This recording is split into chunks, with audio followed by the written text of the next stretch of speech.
Dirty Fest 3. What is today? June 8th. Pretty excited about it. Never built a bike outside in the dirt like this.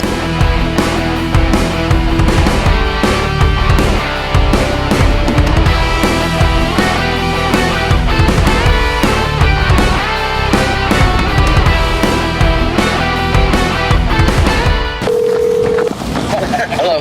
Hey Sean, we're here. I see you. There you are. Good meeting you. Good seeing you. Danny Millie. Millie. He's in the movie Rad. Oh, you're in the movie Rad. Yeah. Oh my gosh. This is my wife Jeanette. Sean. Nice to meet you. Scarlett. Hi, I'm Scarlett. Nice to meet you. Hey. We're out here at Dirty Fest. We have the red line. I didn't know you're bringing this. You haven't seen this bike since it went missing. I have not. How does that feel?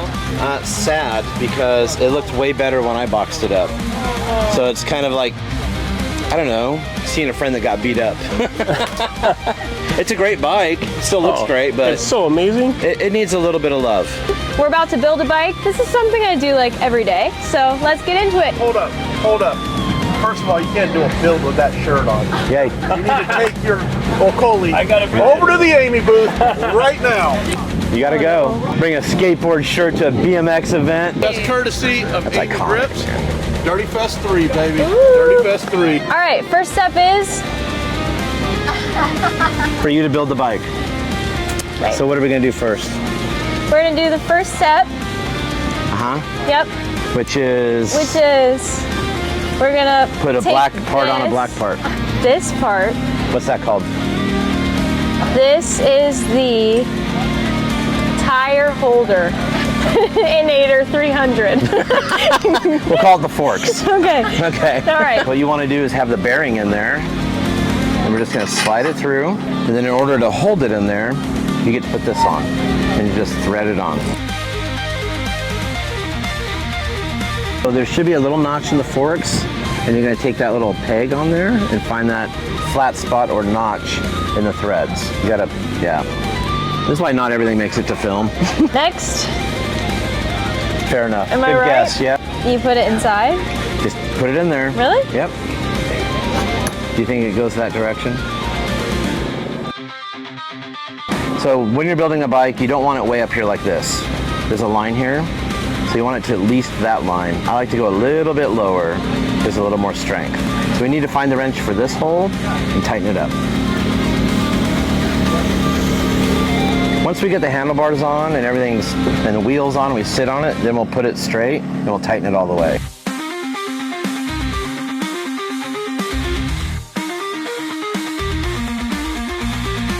Handlebars? I know what that is. That was a confident statement before you put them in there. Get them all started with your fingers and then you can just tighten them down.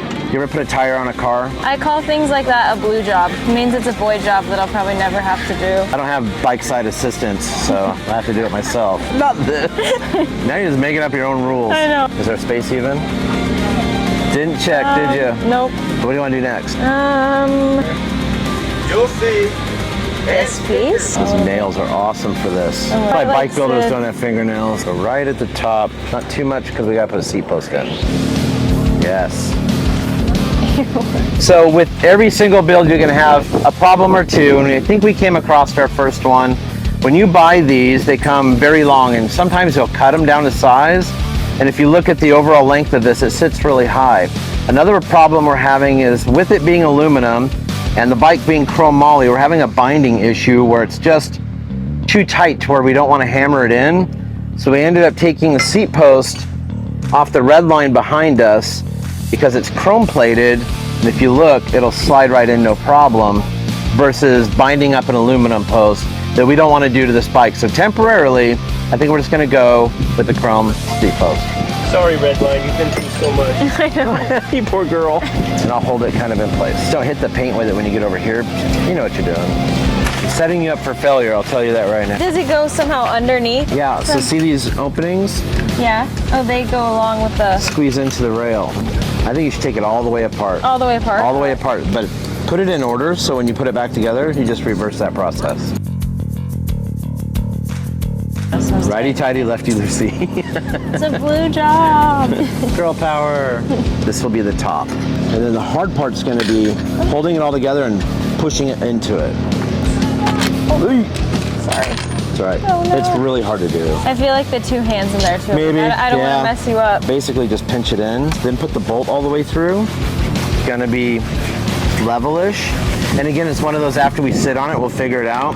But you're gonna wanna kind of just tighten these down a little bit. It's clockwise, just so it's firm. Well, I was loosening them instead of tightening them at first, but it's okay. Oh no. Oh no. Actually, I didn't figure it out. Sean told me. So what do you wanna do next? And maybe the brakes. Put everything you can on top, and then once you have to do the wheels, we'll do this while it's upside down also. Sounds so silly, but I've never actually seen them like in action. You know what I mean? Yeah, very old school technology, but it's been around forever. I prefer these over new brakes. Set it in the hole, push it up from the bottom, Okay. then the washer, then the nut. Okay, here's the washer. I'm not gonna lie, guys, I did figure out what the difference between the washer and the nut was for a second. You're turning the right way too. Awesome. Killing it. See, you learn something new every day. Today I learned how There to you go, build a good bike. enough. Okay. Nailed it. No So pun intended. This will be the next one. This is for the rear brake. What side does it go on? I think it's the right. You're right. This probably won't go completely through that. If it does, I'll be kind of surprised. See how close it doesn't Yeah. really do it? Bend these tabs in just a little bit in order to get that on there. Ah. Close.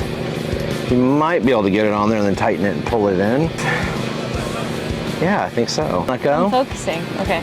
I noticed the can that you brought me of hairspray matches this build absolutely perfect. Now we're gonna call the bike Big Sexy. Sponsor us at Big Sexy Hair. Okay, so hairspray dries pretty quick. So it's kind of like once you do it, you gotta go. You see how they have logos on them? Yeah. I'm a detail person, so I like them to be right on top and right on Yeah. bottom. Do you wanna go first? Or do you want me to do the first You go one? first. I knew you'd say that, Yeah. so you can go first. Okay. Hairspray's gonna go everywhere. You're probably used to that. I'll try to cover a little bit. Go heavy. Let it drip. Big Sexy.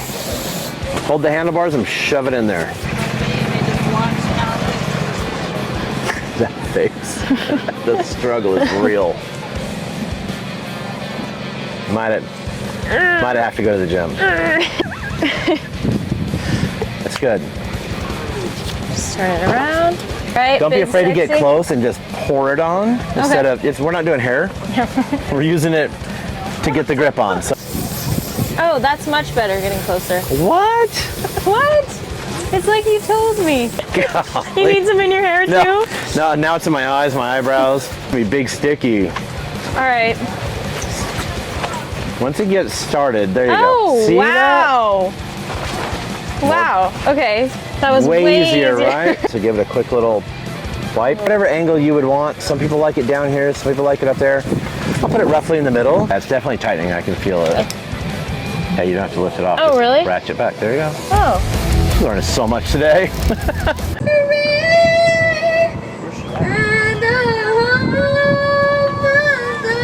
We're doing the cable. I'm just gonna mock it up for fitting. Yep. All the way, there you go. You're gonna want a little slack out here. You don't want it really tight like this because you won't be able to turn left. And actually this cable looks like it's gonna be quite perfect. It'll go very similar to that. And then this end, we're just gonna feed it down through and then it'll get crimped into here. So we'll have to loosen this up, push this in, and it all gets tightened down. It should be like this. And you do this just by yourself? You're holding one and doing the other? Yes, it's terrible. I know, that's why I need an apprentice. Have you ever built a bike like outside of your normal Just for fun? environment? Yeah. A lot. Yeah, a lot. I bet. Sometimes I don't like to film every bike I build and I just build a bike. Because for me, sometimes it's therapeutic and I can just sit out there and play music and build a bike and have fun. You know, once everything's together, you figure out how much things need to be moved or tightened. And we call that a bolt and nut check. You just get everything where you want and then tighten everything down before you ride it. You gotta remember, like, all this is super old technology. So it's like nowadays things are much easier. They go together real easy. Even in the biking world, like, Yeah, like bikes easier. Nowadays, you don't have to do things like all these little things. so you do it the good old-fashioned way to kind of The give the honor hairspray. to that. It's the only way I know how to do it. I'm sure there's an easier way to do everything, and the internet loves to tell me better ways to do what I do, but Also, things aren't necessarily made better nowadays just because they're different. Like Yeah. everything is cheaper quality, I feel like. 100%.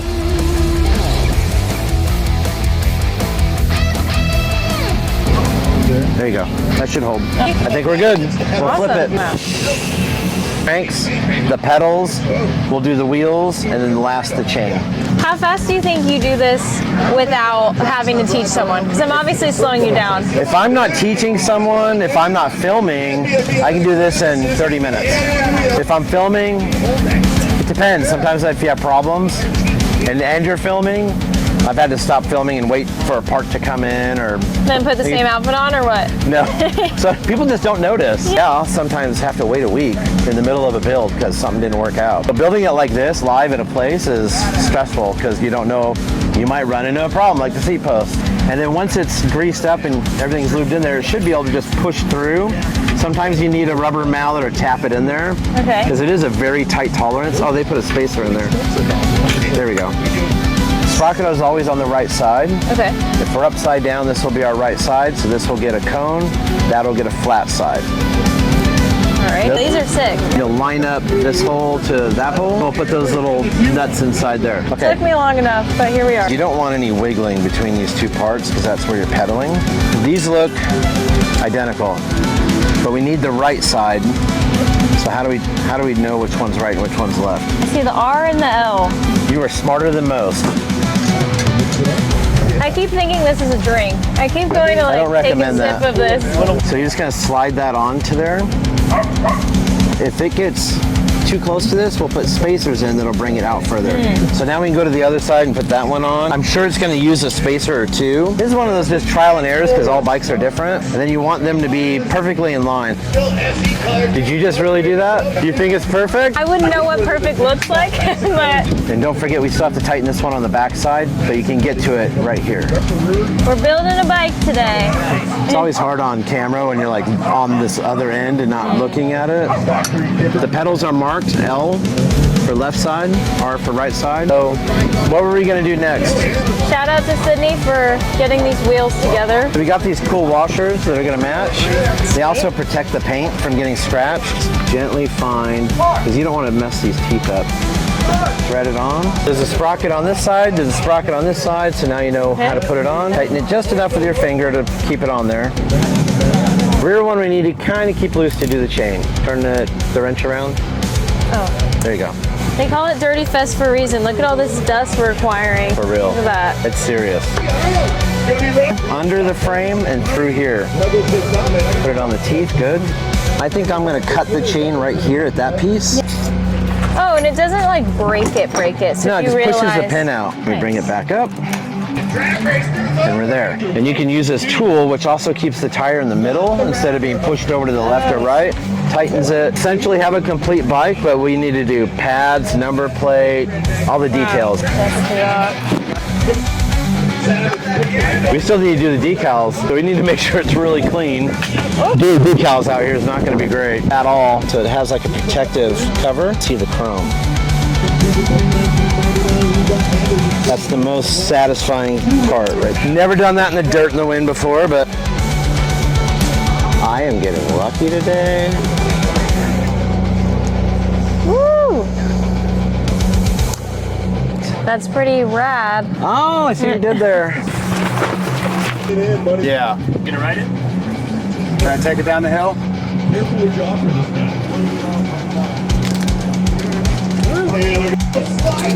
Cool, we're finally meeting him because we sent him a framed picture. Yeah, I love it. Yeah, it's up in my man cave.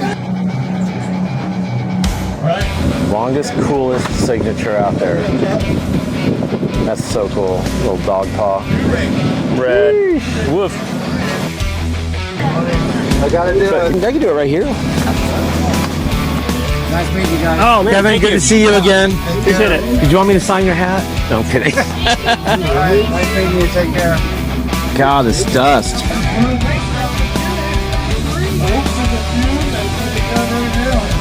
How's it, brother? Awesome to have him here. Awesome to hang out. I'm pretty partial to Skyway, obviously. I've only been there with him for 47 years. Yeah. A little biased, maybe. A little biased, but... Now, is there a difference between, I know there is, but I just want you to explain it, the Tough 2s and these graphites? Are they made completely different? same mold. Okay. So we use the same base material, but what we do is we add a carbon fiber material. Right. Which it gives you a little bit lighter wheel. It's not really substantial, but the main advantage is stiffness. And what's the best way to identify a graphite wheel versus a Tough 2 wheel? So every graphite wheel that Skyway ever made will have the gold hub. Okay. Yeah. So, well, I take that back. We did some custom stuff for some of the riders in the 80s that might have had a silver flange. And we did some different stuff to lightening up the wheels, especially the 24 inch. But the tradition is every graphite wheel has a gold hub. Well, it's definitely my favorite wheel out there. 100%. I love Skyways. Appreciate you. We appreciate the build. I wish I was here to watch the whole thing, but you know. It was comical. First, the bad, the dust, right? It's hard to build a bike in the dust. It's been absolutely atrocious. And then, like any build, we had a few difficulties, seat post things, and a headset thing, and we're missing a part. But overall, we do have a beautiful build. I'm really happy with it. It's just juicy. This is what I imagined. I love it. And everything about it. The Skyways, your design on the frame, just the details, the pads, the custom pads, killer. And to put the icing on the cake, you got some cool signatures, especially mine, but there's some really cool other ones on there. You know, we all had those bikes we wanted as 10-year-old, 15-year-old guys and couldn't get those bikes, couldn't have them, couldn't obtain them. So we do it now when we can buy a ton of them. And so I'm buying a ton of them, huh? I know a guy. Yeah. I'll be his best customer, right? Big, red, rad, sexy.